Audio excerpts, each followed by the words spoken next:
move our way through one of the weirder parts of the French Revolution, which is the Reign of Terror. So how did the revolution evolve into a reign of terror? So the first question, which you kind of can't see here, but I'll make it a little bit, there you go. First question, who were the Jacobins and why were they so important? So we're going to talk about how everything kind of starts to split during this revolution. So the first thing, just to kind of give you a little bit of a timeline of what's going on here. So we have that the Girondins, and we'll talk about who the Girondins are in a second. They are going to govern France from 1792 to 1793, because if you remember, there's that Constitution of 1791 that comes out, but then once the king flees, that constitution is kind of null and void. So a group called the Girondins, and again, I'll explain who they are in a second, are going to come to power in 1792 to 1793. And then the Jacobins are going to come to power, and they're going to rule from 1793 to 1794, which is really referred to as the Reign of Terror. And then we have something called the Thermidorian reaction from 1794 to 1795, and then something referred to as the Directory 1795 to 1799. So this is kind of where we're going in this revolution. So first off, what are some of the things during this period of 1792 to 1795, which takes us through Girondin rule, through to the Thermidorian reaction? What are some of the causes of instability? What's leading to kind of this reign of terror? So we can see the attitudes and actions of the monarchy and its court, which is what the king is doing, this fear of counter-revolutionary revolutions, religious divisions, which we talked about in the last video with the whole issue of the jurying or non-jurying priests or the refractory priests, political divisions, war, which we talked about the other day, and economic crises. Okay, so who are the Jacobins? So the convention, the National Convention, was led by this group called the Jacobins. And they get their name because they held their meetings in the library of a former Jacobin monastery in Paris. And it started out as a debating society. Membership was mostly middle class, and they created this vast network of clubs. And then within the Jacobins, we start to have a split. So the first split that we have is this word here, the Girondins. And so the Girondins were mostly, they're pretty much your more moderates, and they were mostly centered in the provincial cities outside of Paris. And then you have this other split, which is a group called the Mountains. And the reason why they called themselves the Mountains, if you see this room where the Jacobins met, you see how it's kind of almost like stadium seating, like it goes up. So the people that sat at the top, they gave themselves the name the Mountains, and they were the representatives of Paris. And they gained their strength from the radical and more popular, like the people of Paris. So we see that we're beginning to see this division begin to develop between these two groups. You have the Girondins, which are more moderate, kind of don't want, they're more liberal, I guess you could say, and then the Mountain, which becomes more radical. And so the Mountain got a lot of their power, like I just said, from the more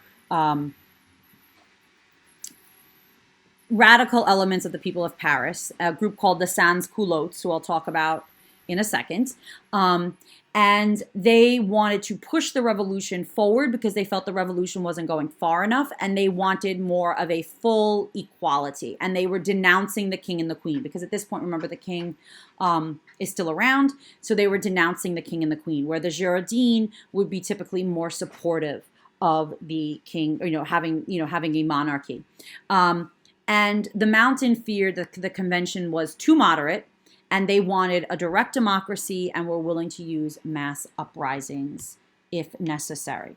So the next question, I'm just going to delete this. So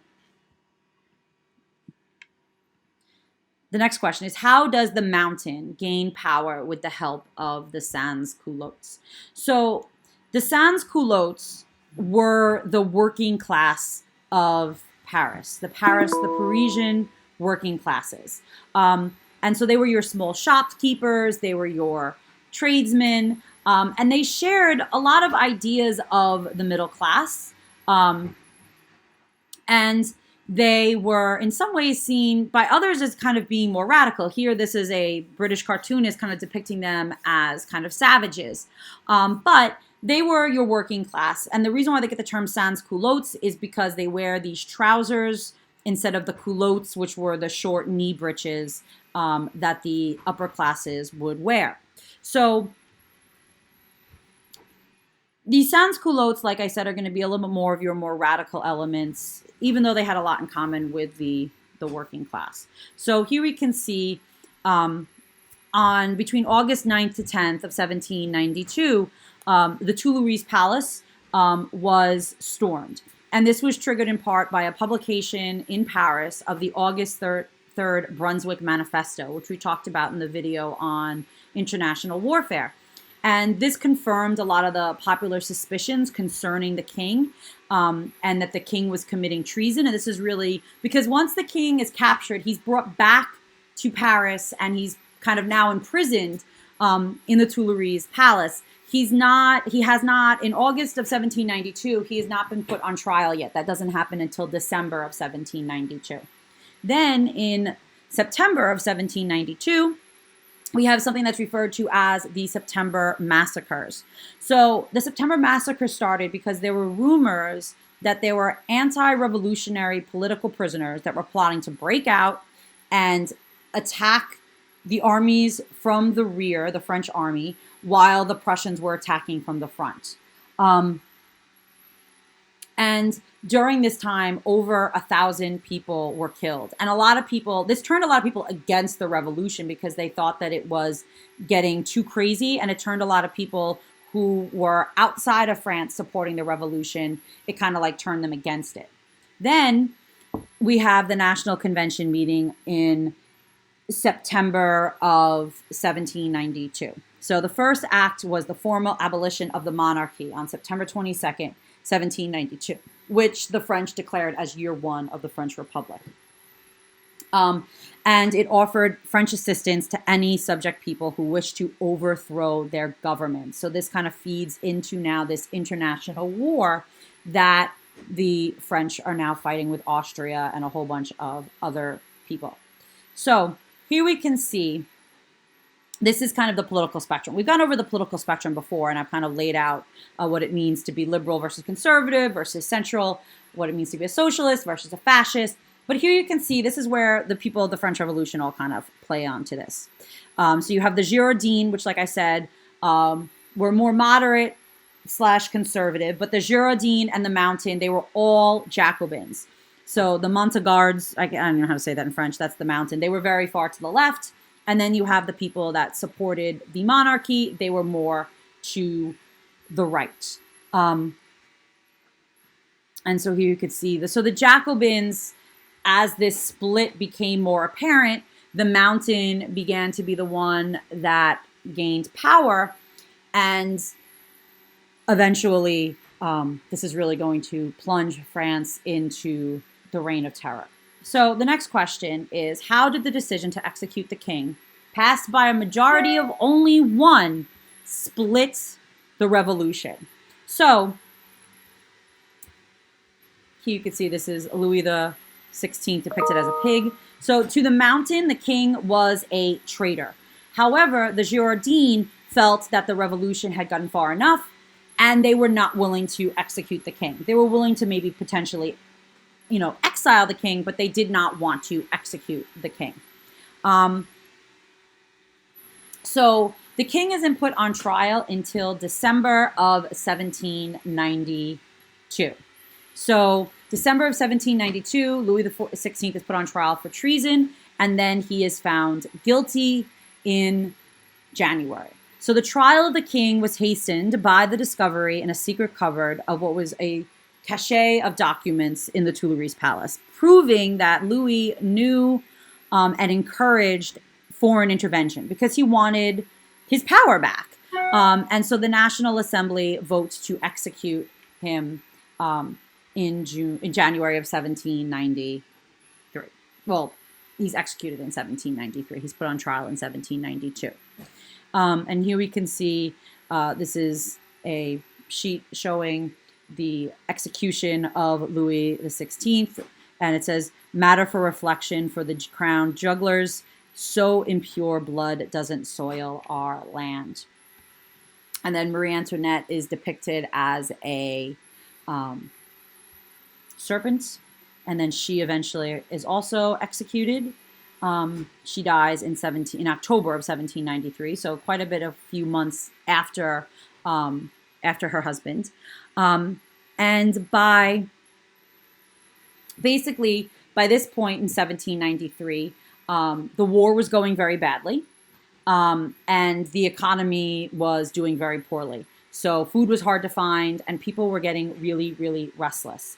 So we can see here there's an attempt to kind of control what is becoming a growing crisis.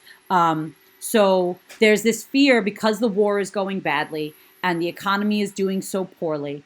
There was this fear that these people that were labeled counter-revolutionaries, people that weren't as supportive of the revolution, were going to try to sabotage the revolution.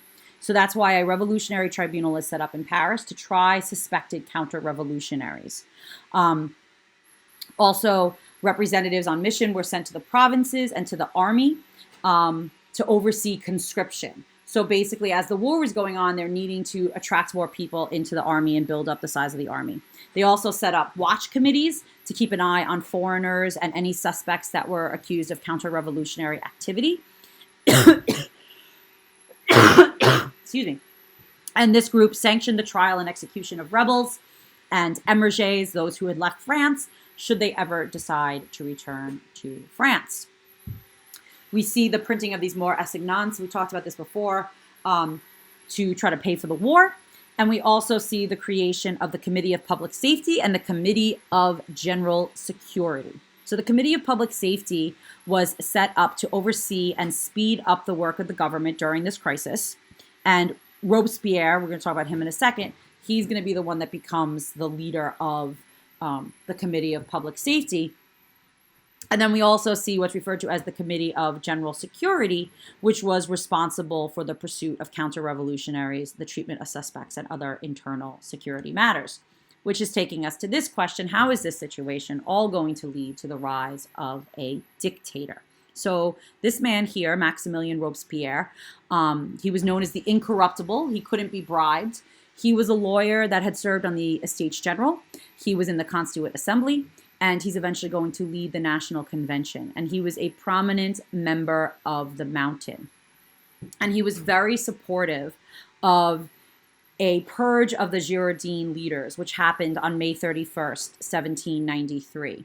So basically, at that point, all of the members, the Girondin members of the Commune of Paris, of the convention, were basically purged. The Mountain ruled that the convention did not have much power, and they kind of are pushing this revolution to more radical extremes. So, the Committee for Public Safety, which Robespierre was the chairman of, which is his official title, set up, again, these revolutionary tribunals in which 300,000 were arrested and 16 to 50,000, so the wide swing in numbers, were executed. So, and this was all happening because of this fear that the revolution was spreading and it was getting too out of control, and something had to be done to kind of protect the revolution and make sure that the revolution was able to continue. So these are some other prominent members of the revolution. Georges Jacques Danton was kind of like the right-hand man of Robespierre, but eventually he's going to start speaking out against this revolution, and ultimately is going to be executed. Robespierre is basically going to turn against his friend. And Jean-Paul Marat was someone who was really trying to push the revolution to the more radical extremes, and he eventually was murdered in his bath by a woman by the name of Charlotte Corday.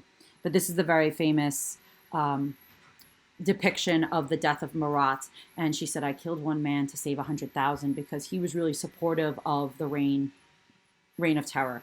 And here you can see this is another depiction of the death of Marat. So some of the laws passed by the National Convention during this time. First one was the Law of General Maximum, September 5th, 1793. And this limited the price of grain and other essentials to 1/3 above the 1790 prices and wages to 1/2 of the 1790 figures. This was done to bring under control the price of food, because we talked about this the other day. The price of food was going up and up and up, and it was becoming unsustainable, and people couldn't afford to buy food. So this was done to try to prevent inflation.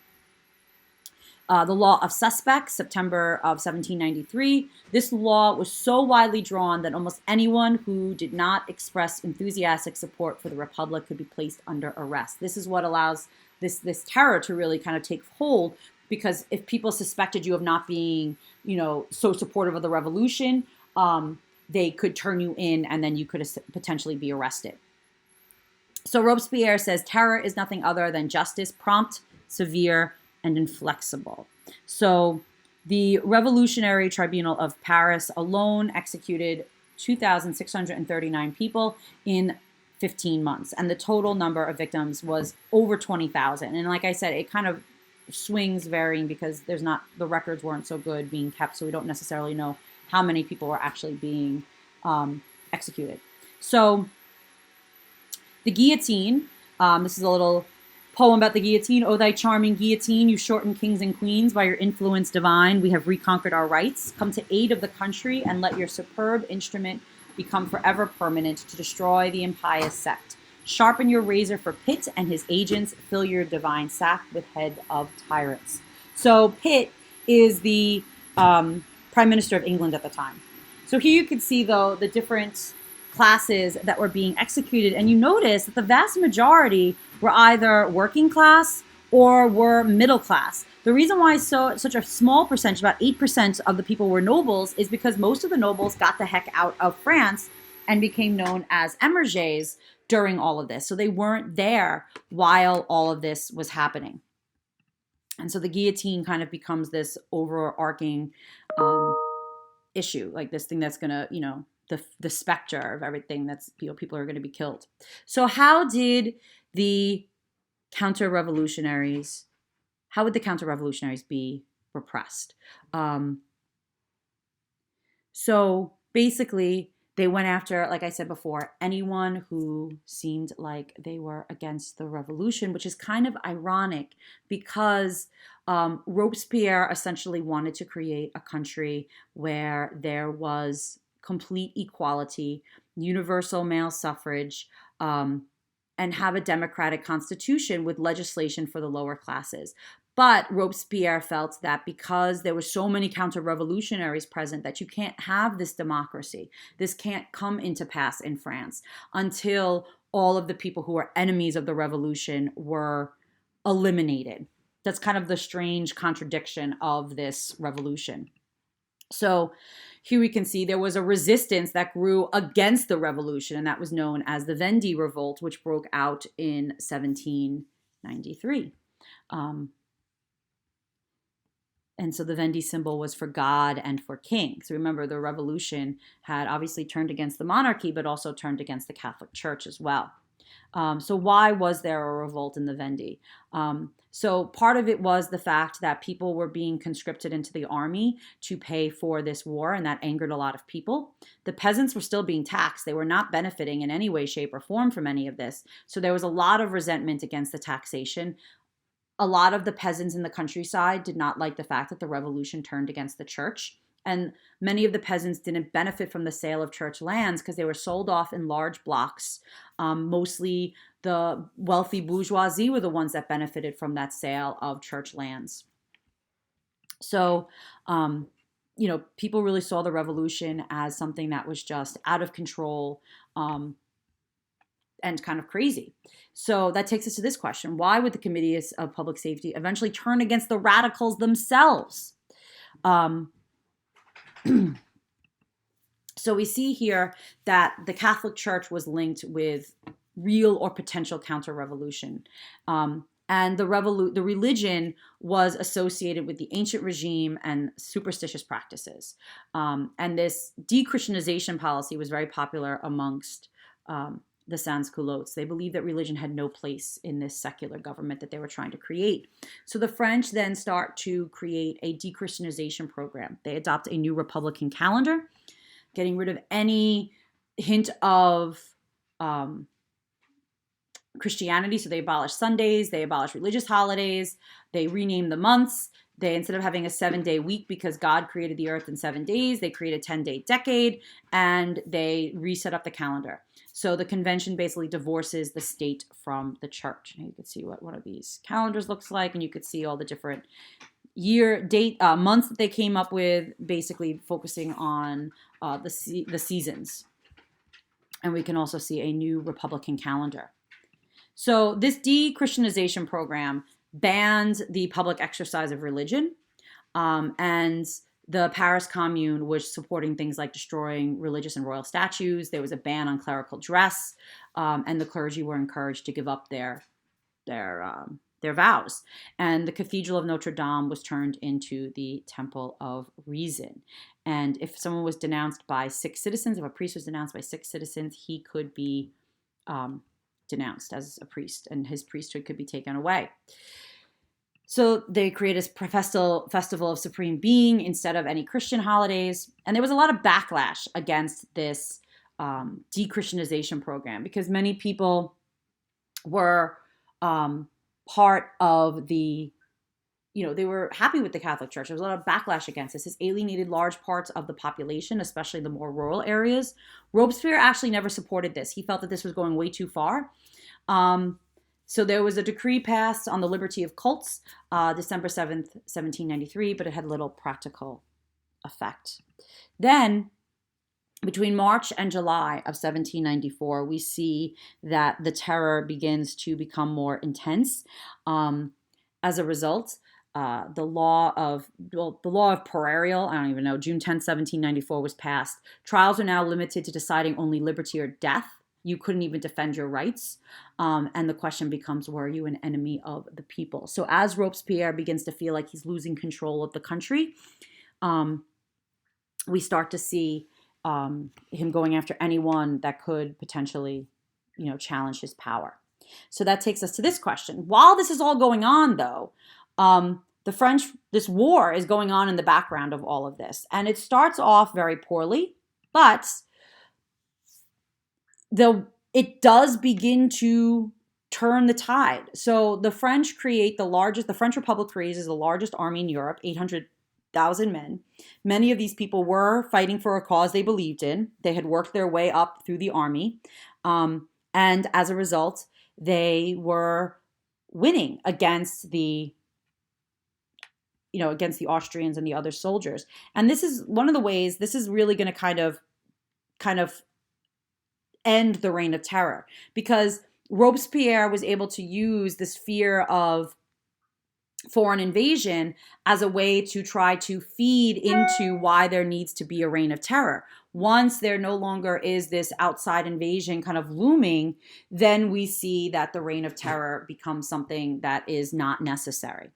So that brings us to this question: why did the Reign of Terror pretty much fail? So Robespierre and the Committee of Public Safety antagonized a whole heck of a lot of people. So as a result, ultimately, I'll go for a second there. Robespierre is going to be executed. He's going to be arrested. And on July 27, 1794, he is guillotined himself. And the people that voted to do this felt that he was becoming a dictator, and he became very focused on his own power, and his power needed to be stopped. So it was like a nighttime meeting, July 26th, where the vote was held, and then the next day he was executed. So ultimately, tens of thousands of people died, and it really strengthens the belief that France, gets rid of their king to have a bloody dictatorship. And the Reign of Terror, in a lot of ways, discredits the French Revolution. So these are some of the kind of I guess, positive things that happened from all of this, though. The metric system of weights and measures was brought about because of the French Revolution. The abolition of slavery in France in 1791 and then throughout the colonies in 1794. And then we see the legalization of divorce and shared inheritance laws. But despite that, there's more bad than good when it comes to the Reign of Terror. So how did the Reign of Terror hurt the revolution ultimately?